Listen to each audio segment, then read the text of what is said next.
the boundaries, you say? What do you mean by that?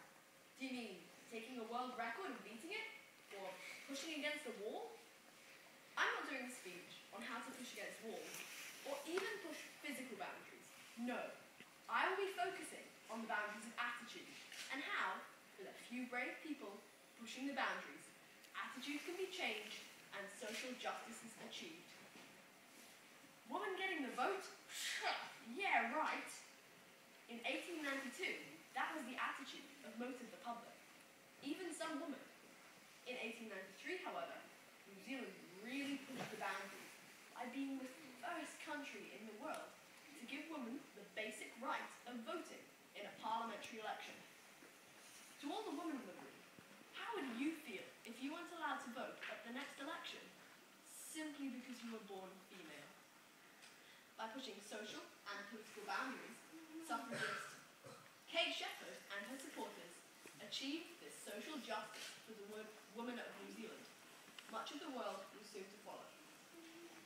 And to think that in New Zealand, in 1985, you could be put in jail just for being gay. That seems ridiculous nowadays. Well, to most people anyway. Thanks to MP Fran Wild and her supporters, the Homosexual Law Reform Act was passed in 1986, and around 10% of New Zealand's population no longer had to live in fear of imprisonment. Only the following year, in August 1987, did Te Reo Māori finally become an official language of Aotearoa, New Zealand. How could it possibly have taken so long to officially recognise this beautiful language? For so many years, it was the only language spoken in Aotearoa, yet it nearly died. Isn't it a human right to be able to speak your own language in your own country? Then, in 1994, apartheid, the hateful segregation against black people, ended in South Africa, and the world rejoiced. Nelson Mandela pushed this social justice boundary every day of the 27 years he spent in prison.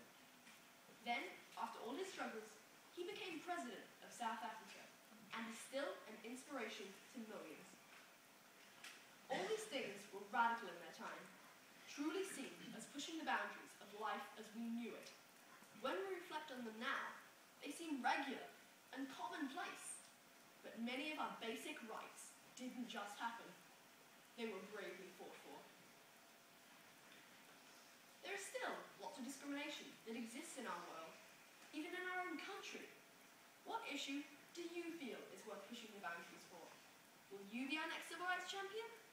If you are, I truly hope you are successful, because pushing the boundaries makes our world a better place.